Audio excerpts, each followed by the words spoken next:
Following information and ratios are given for W Limited for the year ended 31st March 2022.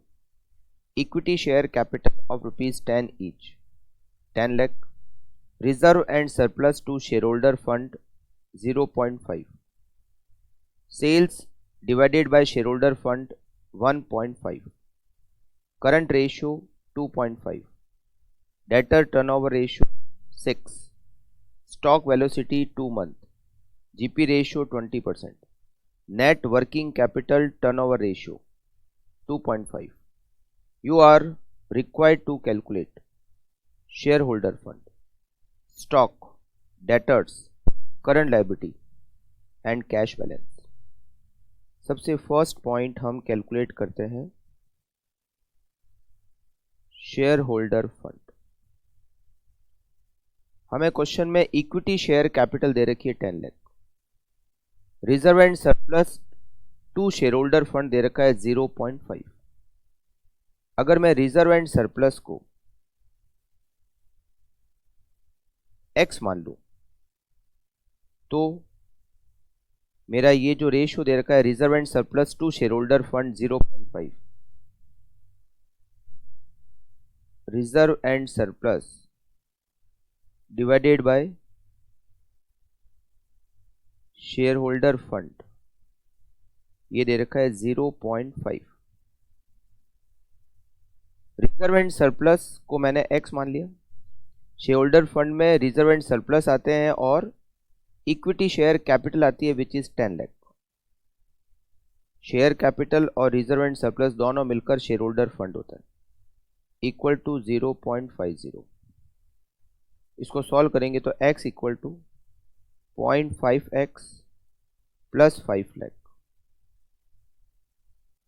x equal to 5 lakh divided by 0.5 equals to rupees 10 lakh. 10 lakh क्या हो गया हमारा, reserve and surplus हो गया। तो share holder fund equals to share capital 10 lakh, reserve and surplus 10 lakh, share holder fund equals to rupees 20 lakh. Point number B, हमें stock calculate करना है। यहां पर हमें sales divided by share holder fund दे रखा है। हमें शेयर होल्डर फंड पता है तो हम सबसे पहले तो सेल्स कैलकुलेट कर लेते हैं। बी पॉइंट में हमें स्टॉक पता करना है। Sales divided by share holder fund equals to 1.5। तो हम इससे सेल्स कैलकुलेट कर सकते हैं। Sales equal to 20 lakh share holder fund multiply by 1.5 equals to 30 lakh. हमें क्वेश्चन में जीपी रेट दे रखी है 20%। GP equals to 30 lakh multiply by 20%, GP 6 lakh rupees. तो हम कॉस्ट ऑफ गुड्स सोल्ड को कैलकुलेट कर सकते हैं। Sales minus GP equal to cost of goods sold which is 24 lakh. हमें क्वेश्चन में स्टॉक वेलोसिटी दे रखी है 2 month.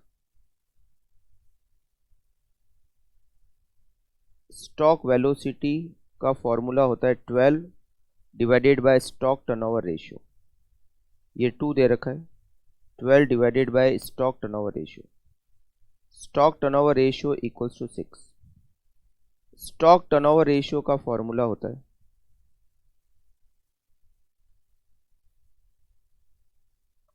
COGS divided by stock. Stock turnover ratio दे रखा है 6 का।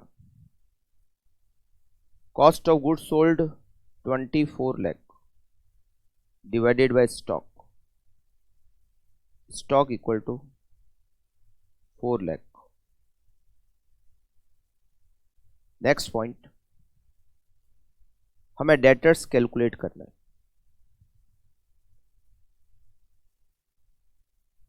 हमें क्वेश्चन में डेटर टर्नओवर रेशियो दे रखा है 6। debtor turnover ratio equals to cost credit sales divided by debtors. Debtor turnover ratio दे रखा है 6. सेल्स का अगर बाइफर्केशन नहीं हो तो पूरी सेल्स को हम क्रेडिट सेल्स एज्यूम करते हैं which is 30 lakh divided by debtor. Debtors equal to 5 lakh. Next point, current liability और कैश बैलेंस पता करना है हमें. देखो क्वेश्चन में net working capital turnover ratio दे रखा है. Working capital turnover ratio it is 2.5.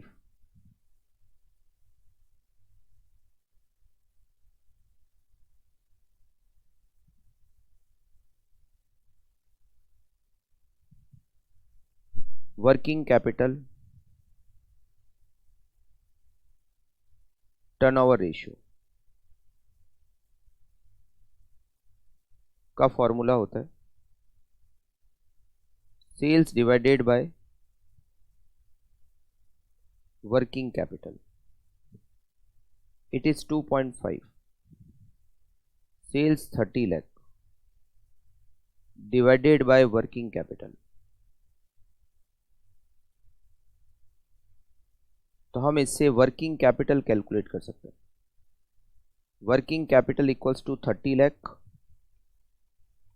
Divided by 2.5 equals to 12 lakh. हमें क्वेश्चन में करंट रेशियो दिया हुआ है 2.5. करंट रेशियो 2.5 दे रखा है. करंट रेशियो का फॉर्मूला होता है current assets divided by current liability. ये हमें रेशियो दे रखा है 2.5. तो 2.5 equals to current assets divided by current liability. इसका मतलब है कि जो करंट एसेट है वो 2.5 करंट लायबिलिटी के बराबर है. हमें वर्किंग कैपिटल पता है विच इज 12 लाख और वर्किंग कैपिटल का मतलब होता है current assets minus current liability. Current assets 2.5 current liability, इसमें से अगर माइनस करूंगा करंट लायबिलिटी तो वर्किंग कैपिटल होगी which is 12 lakh. Current liability को मैं कैलकुलेट कर सकता हूं 12 lakh divided by 1.5 equals to 8 lakh. Current liability 8 lakh rupees. अब सबसे लास्ट पॉइंट, मुझे पता करना है कैश. करंट लायबिलिटी से मैं करंट एसेट को कैलकुलेट कर सकता हूं.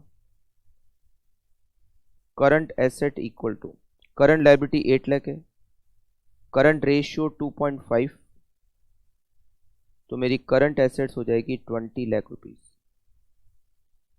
करंट एसेट्स में स्टॉक, डेटर और कैश सबको इंक्लूड करते हैं. स्टॉक ऑलरेडी मैं कैलकुलेट कर चुका हूं 4 लाख, डेटर 5 लाख.